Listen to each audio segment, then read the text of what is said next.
dos livros e arquivos. Artigo 32.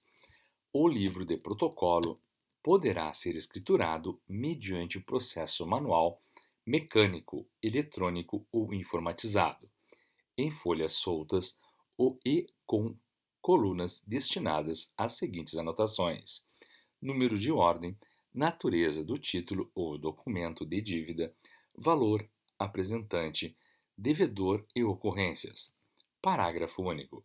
A escrituração será diária, constando do termo de encerramento o número de documentos apresentados no dia, sendo a data de protocolização a mesma do termo diário do encerramento. Artigo 33.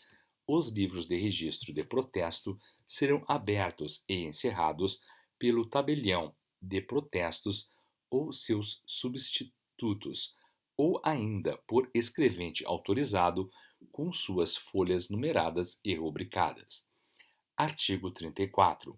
Os índices serão de localização dos protestos registrados e conterão os nomes dos devedores, na forma do parágrafo 4º do artigo 21, vedada a exclusão ou omissão de nomes e de protestos, ainda que em caráter provisório ou parcial, não decorrente do cancelamento definitivo do protesto. Parágrafo 1º. Os índices conterão referência ao livro e à folha, ao microfilme ou ao arquivo eletrônico, onde estiver registrado o protesto, ou ao número do registro e aos cancelamentos de protestos efetuados. Parágrafo 2º. Os índices poderão ser elaborados pelo sistema de fichas, microfichas ou banco eletrônico de dados. Artigo 35. O tabelião de protestos arquivará ainda: inciso 1, intimações; inciso 2, editais; inciso 3, documentos apresentados para a averbação no registro de protestos e ordens de cancelamentos; inciso 4, mandados e ofícios judiciais; inciso 5, solicitações de retirada de documentos pelo apresentante; inciso 6, comprovantes de entrega de pagamentos aos credores; inciso 7, comprovantes de devolução de documentos de dívida irregulares. Parágrafo 1º.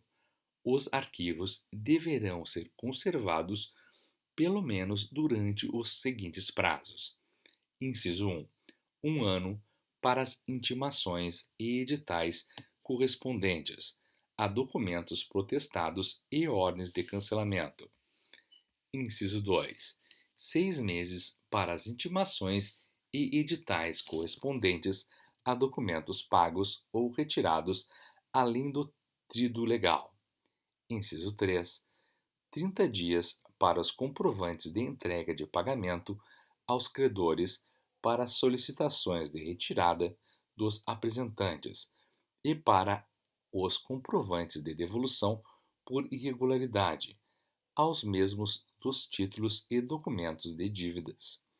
Parágrafo 2º. Para os livros e documentos microfilmados ou gravados por processo eletrônico de imagens, não subsiste a obrigatoriedade de sua conservação. Parágrafo 3º. Os mandados judiciais de sustação de protesto deverão ser conservados juntamente com os respectivos documentos, até solução definitiva por parte do juízo. Artigo 36. O prazo de arquivamento é de 3 anos para livros de protocolo e de 10 anos para os livros de registro de protesto e respectivos títulos. Capítulo 13. Dos emolumentos. Artigo 37. Pelos atos que praticarem em decorrência desta lei, os tabeliões de protesto perceberão diretamente das partes, a título de remuneração, os emolumentos fixados na forma da lei estadual e de seus decretos regulamentadores, salvo quando o serviço for estatizado. Parágrafo 1º.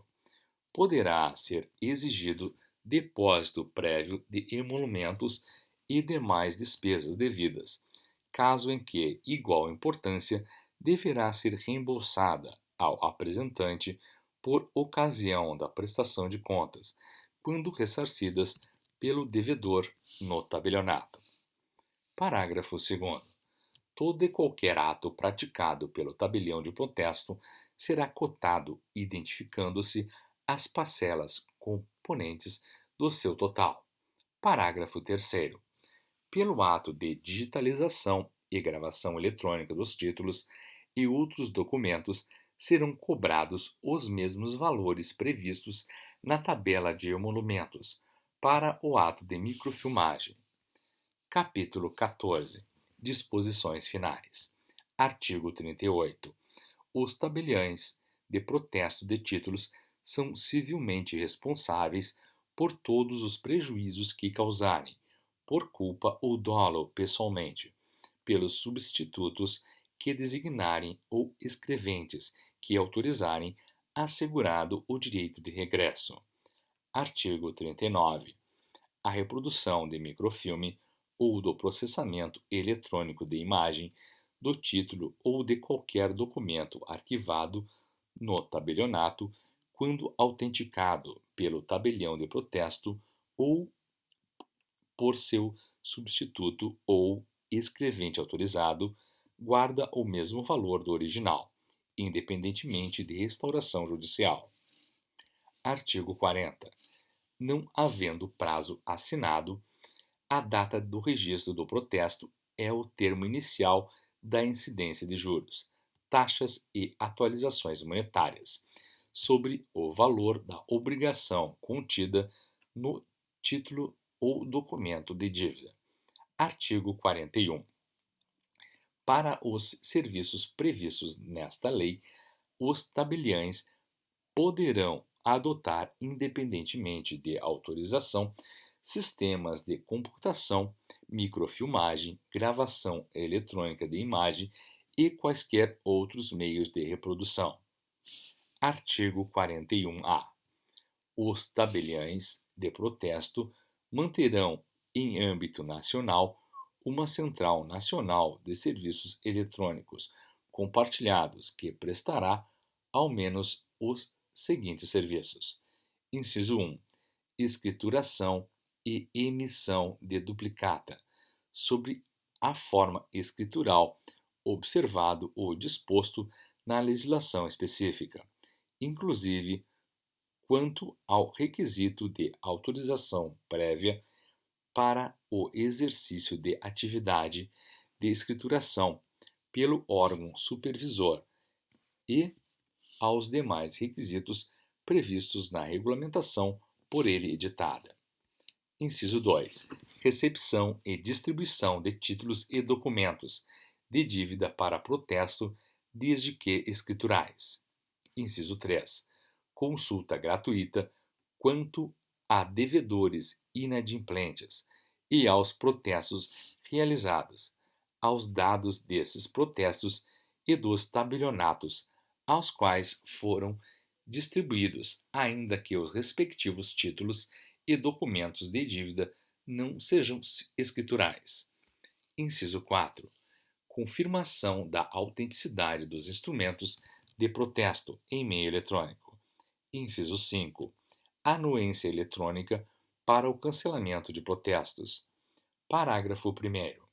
A partir da implementação da central de que trata o caput deste artigo, os tabelionatos de protesto disponibilizarão ao poder público, por meio eletrônico e sem ônus, o acesso às informações constantes dos seus bancos de dados.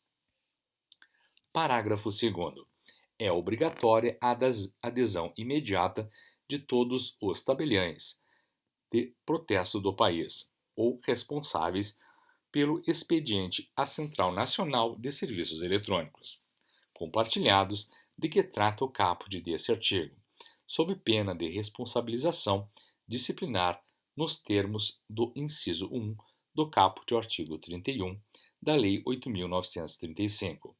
Artigo 42. esta lei entra em vigor na data de sua publicação. Artigo 43. Revogam-se as disposições em contrário.